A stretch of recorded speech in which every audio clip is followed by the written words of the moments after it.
ever started a conversation with someone and then the silence creeps in? You're both just sitting there, unsure of what to say next. Don't you hate that? Hate what? Uncomfortable silences. It can feel pretty awkward, right? Don't worry, we've all been there. And we're gonna get through this together. I'm Teacher Kayla, and today I am gonna teach you how to keep the conversation flowing and avoid those awkward silences. Also, don't forget to pick up your free PDF that goes along with this lesson. The link is in the description down below. All right, are you ready to get started? Let's do it.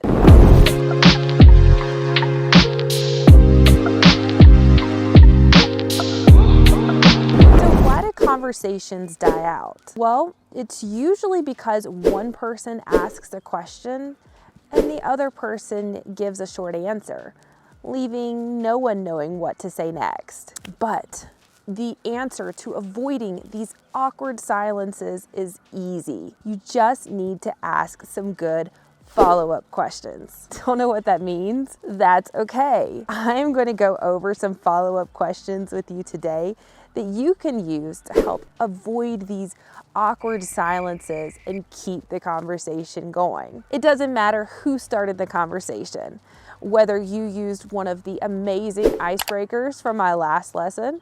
You can find the link to that video right here. Go ahead and check it out if you haven't, or if the other person started talking first.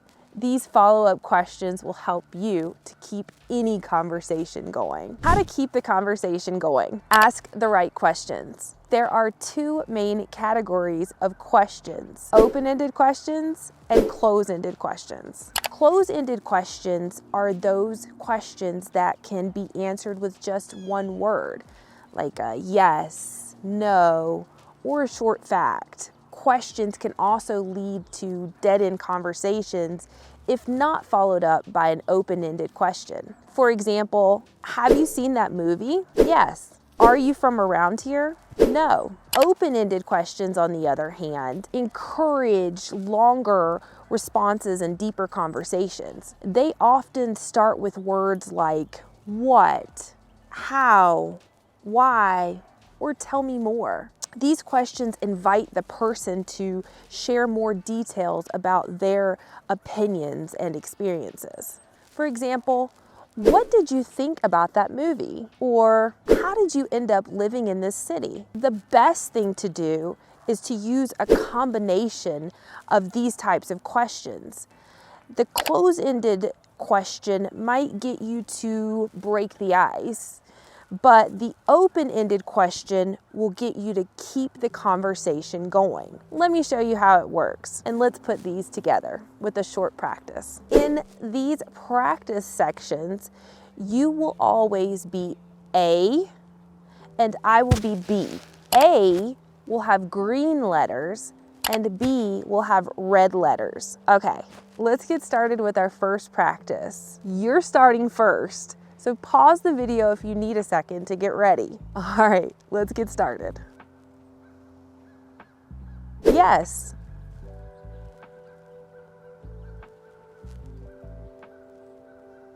Oh my God, that was my favorite part.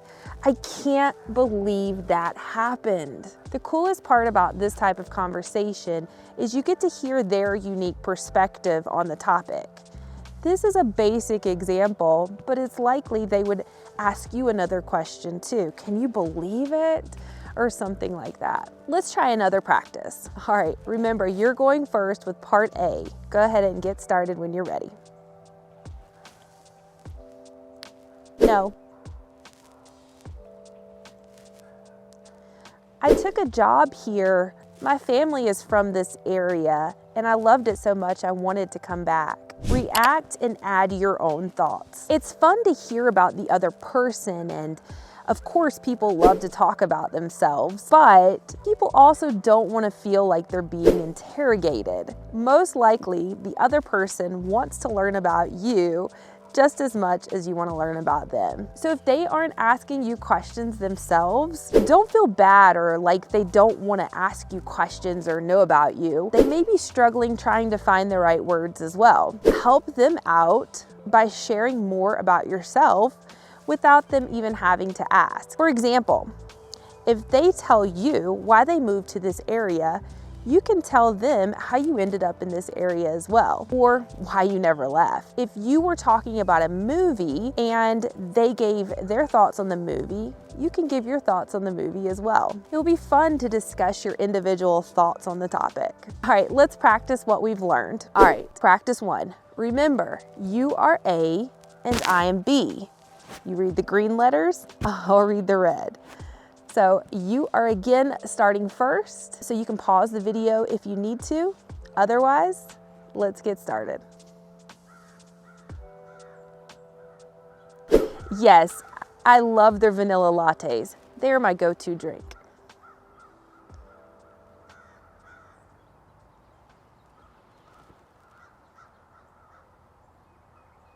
Great job.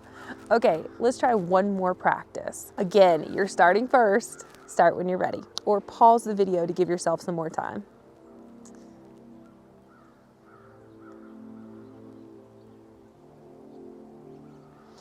I love to go hiking in this weather.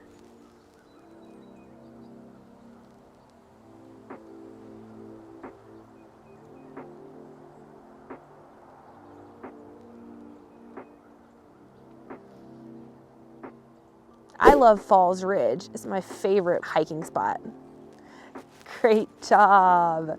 Wonderful job keeping that conversation going. Echo to encourage more talking. Echoing means repeating part of what the person said to encourage them to explain more. It's useful because it shows that you are listening.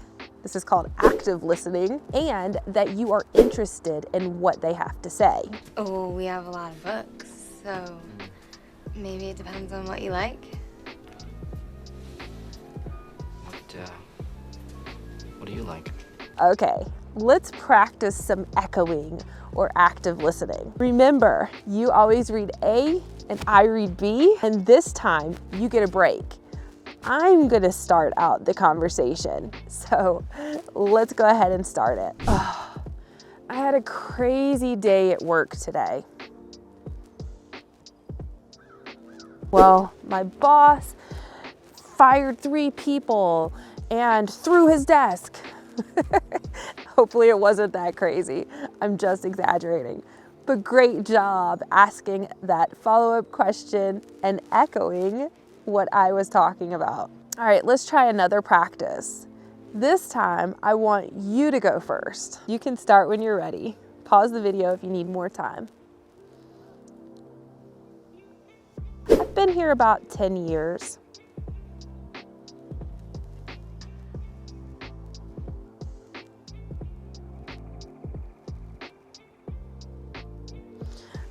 I love all of the perks. I get free coffee whenever I want it.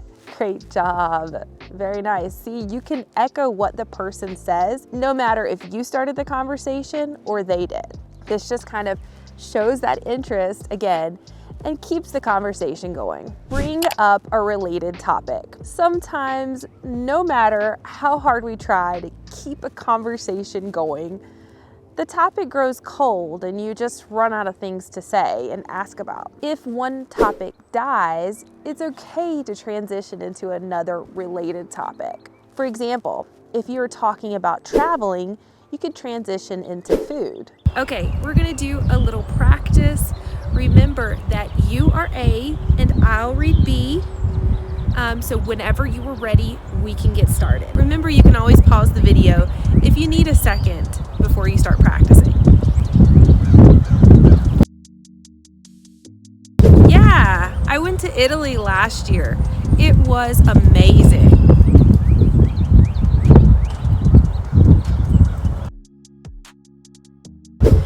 Definitely the food.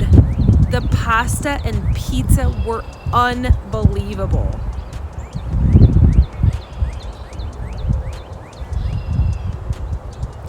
Yeah, I had this dish called Casio e Pepe.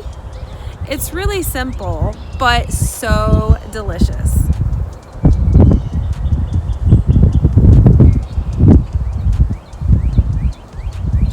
A little bit.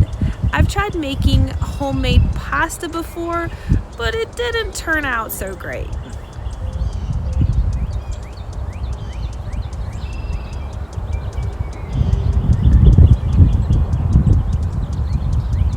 Probably stir fry.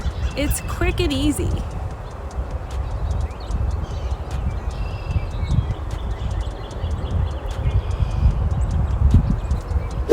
Personally, I prefer milder flavors. I do like some spicy flavors. I love tteokbokki so much. I finally got to try it for the first time, I don't know, a few months back, and I've been eating it regularly since then. So, love it. If you know of any other great dishes that I might have the chance to try that you can suggest, definitely let me know. I love to try new foods. Use conversation starters when you feel stuck. If you ever feel like the conversation is starting to fizzle out and the silence is starting to creep back in, you can try to restart the conversation with a general topic, such as, have you seen any good movies lately? What do you usually do for fun? Or if you could travel anywhere right now, where would you go? How to handle silence if it happens. Even with all of these tips, sometimes silence still happens, and that's okay. Here's what you can do. Stay calm. A few seconds of silence is normal. Don't panic. Keep smiling. This keeps things comfortable. Comment on something around you. If you're at a coffee shop, you could say, "This place has a cool vibe. Have you been here before?" If it feels comfortable and natural, you can even joke about the silence. You could say something like, "Well, that was a dramatic pause." All right, now it's your turn. It's homework time. Let's practice what you've learned. I'll say a sentence, and I want you to think of a way to keep the conversation going. Drop your answers down in the comments. I definitely want to see how you respond. Okay, ready? I just finished reading an interesting book. I'm thinking about learning a new skill. Whew. I had such a busy weekend. And that's it. Now you have the tools to avoid awkward silences and keep the conversation flowing naturally. If you found this helpful, don't forget to give it a big thumbs up, subscribe if you haven't, and make sure to pick up your free PDF guide that goes along with this lesson. See you next time. Goodbye.